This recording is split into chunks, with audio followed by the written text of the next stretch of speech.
Hello friends, good afternoon. Welcome to you nursing topper academy. Nursing topper academy में एक बार फिर से आपका स्वागत है डियर फ्रेंड्स। आज का जो सेशन है बहुत ही इम्पोर्टेंट है और रेगुलर अपकमिंग आप तक पहुंचती रहेगी सभी वैकेंसी के लिए, तो बहुत शानदार। यानी कि फटाफट से चैनल को लाइक शेयर सब्सक्राइब करें। और जो आप प्रिपरेशन कर रहे हैं एम्स और ईएसआईसी की और उसके साथ में जीएमसीएच, तो ये बहुत ही गोल्डन अपॉर्चुनिटी है और जितने भी इम्पोर्टेंट क्वेश्चन होंगे वो सबसे पहले आपको मिलेंगे नर्सिंग टॉपर एकेडमी पे, और साथ में आपको मिलेगा रिजल्ट और रिक्रूटमेंट की सारी नोटिफिकेशन। चलिए स्टार्ट करते हैं आज का सेशन। फर्स्ट क्वेश्चन आपकी स्क्रीन पे है। Lumbar puncture spinal tap is done in between which vertebra? Option A is the L3 and L4. Option B is the L4 and L5. Option C is the L1 and L2, and last one is the D, L2 and L3. So which is the correct option? The correct option is L3 and L4. The correct option is the A, L3 and L4. चलिए next question पे आते हैं फटाफट से। Nursing topper academy पे बने हुए हैं आप।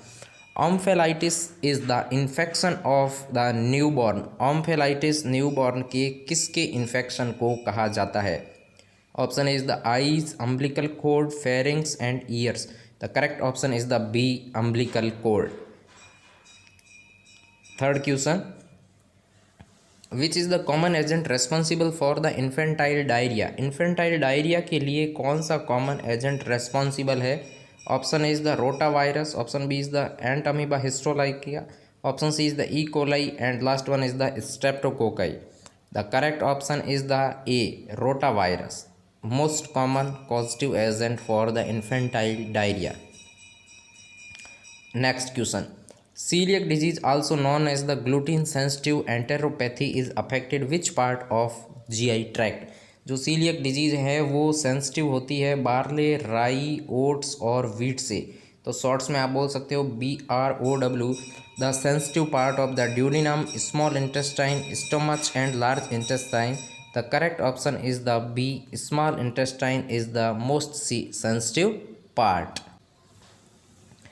Next question, is the term used to describe inadequate amount of the amniotic fluid? amniotic fluid के inadequate amount को क्या बोला जाता है? Oliguria, oligohydramnios, polyhydramnios and hyperemesis. The correct option is the B, oligohydramnios बोला जाता है। ओलिगोयूरिया का मतलब यूरिन आउटपुट लेस होना, पॉलीहाइड्रोएमनियोस का मतलब एमनियोटिक फ्लूइड का ज़्यादा होना, और हाइपरएमेसिस का मतलब होता है vomiting. The correct option is the B, oligohydramnios. Next question, incorrect term use to the lochia in the puerperium is? Puerperium के अंदर लोकिया का कौन सा टाइप नहीं होता? तो तीन टाइप होते हैं, lochia rubra, lochia serosa and lochia alba. चलिए, तो lochia serosa, lochia rubra, lochia vinosa and last one is the alba. The correct option is the vinosa, जो नहीं होता है इसका part. What is the commonest cause of the postpartum haemorrhage? Postpartum haemorrhage का most common cause कौन सा है? Option A is the atonicity of the uterus, birth injury, subinvolution, puerperal sepsis. The correct option is the atonicity of the uterus, यानी कि uterus के अंदर ton नहीं रहेगी तो वहाँ पे कॉन्ट्रैक्शन रिलैक्सेशन नहीं हो पाएगा, और वही मोस्ट कॉमन कॉज होगा किसका? पोस्टपार्टम हेमरेज का, या बोल सकते हो आप PPH। चलिए नेक्स्ट क्वेश्चन पे। In a female with infertility, which drug is used in induction of ovulation? Ovulation को इंड्यूस करवाने के लिए, इंडक्शन करवाने के लिए कौन सी ड्रग का यूज़ किया जाता है? The clomiphene citrate, follicle stimulating hormone, GnRH and all of the above. The correct option is the clomiphene citrate, most commonly used in the induction of the ovulation. The correct option is A. चलिए next, amount of vast and concentrated sperm that is administered into the uterine cavity during artificial insemination. The amount is 1 ml, 2 ml, 0.3 ml and 0.1 ml. The correct option is the A, 1 ml. Next, health hazard of assisted reproductive technology include multiple pregnancy, ectopic pregnancy, psychological stress and all of the above. The correct option is the all of the above. Next question, emphysema is term emphysema किसको बोला जाता है? Collection of the fluid in pleural cavity. Option B is the collection of pus on fluid in peritoneal cavity. Option C is the collection of pus in pleural cavity, and last one is the new growth in the lungs. The correct option is the empyema, collection of pus in pleural cavity. The correct option is the C.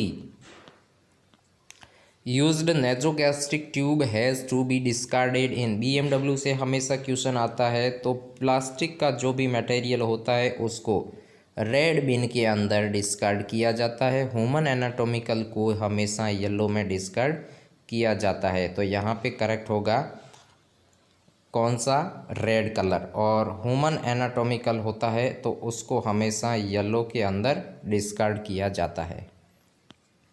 Which of the following is the function of the fallopian tube? Fallopian tube का most common function कौन सा होता है? Fertilization. The correct option is the B. Simple और important question है। Which of the following is the earliest manifestation of the inadequate oxygenation? अगर oxygen supply कम होती है टिश्यू के अंदर तो मोस्ट कॉमन यानी कि ब्लड के अंदर, तो मोस्ट कॉमन सिम्टम कौन सा देखने को मिलेगा आपको? रेस्टलेसनेस। देन आफ्टर आपको साइनसिस देखने को मिलेगा। तो करेक्ट ऑप्शन यहाँ पे कौन सा होने वाला है? C. Next question, full form of the PPV. तो ये पॉजिटिव प्रेशर वेंटिलेशन की फुल फॉर्म है, जो आप इसको बोल सकते हो पीपीवी को, पॉजिटिव प्रेशर वेंटिलेशन, यानी कि बी आपका यहाँ पे करेक्ट ऑप्शन है। Next, what is the common cause of the senile vaginitis? Senile vaginitis का मोस्ट कॉमन कॉज कौन सा है? जो आपका यहाँ पे है एस्ट्रोजन की क्या हो जाएगी? डेफिशिएंसी। हार्मोन क्या हो जाएंगे यहाँ पे? कम हो जाएंगे। कौन सा? एस्ट्रोजन, जिसके कारण हो जाएगा सेनाइल वेजिनाइटिस। चलिए next question, how much amount of the weight gain during pregnancy by a women? एक प्रेगनेंसी में टोटल कितना वेट गेन होता है? Option B is the correct, 11 kg is the correct option. कई बार एग्जाम में ये क्वेश्चन पूछा हुआ है। TORCH include all of the following except. तो टॉर्च में टी इंडिकेट करता है toxoplasmosis, rubella, other, cytomegalovirus and herpes. तो यहाँ पे टिटनस दिया हुआ है, तो ये यहाँ पे एक्सेप्ट पूछा है, तो कौन सा होगा यहाँ पे? ए। टिटनस नहीं होता। Who was discovered the partograph? R.H. Philpott. Simple question है, इंपॉर्टेंट है, कई बार एग्जाम में आया हुआ ये क्वेश्चन है। चलिए, तो बने रहे नर्सिंग टॉपर एकेडमी के साथ में। Thank you so much. Channel को लाइक, शेयर और सब्सक्राइब जरूर करें अपने फ्रेंड सर्किल तक। और आपके नर्सिंग ऑफिसर से सिंपल, इससे बहुत ही इम्पोर्टेंट जो क्वेश्चन प्रीवियस ईयर में आए हुए हैं वो बहुत ही हेल्पफुल होंगे, और रेगुलर आपको यहाँ पे अपडेट मिलेगी। कंटिन्यू सीरीज स्टार्ट है, तो आप बने रहें नर्सिंग टॉपर एकेडमी के साथ में। Thank you so much.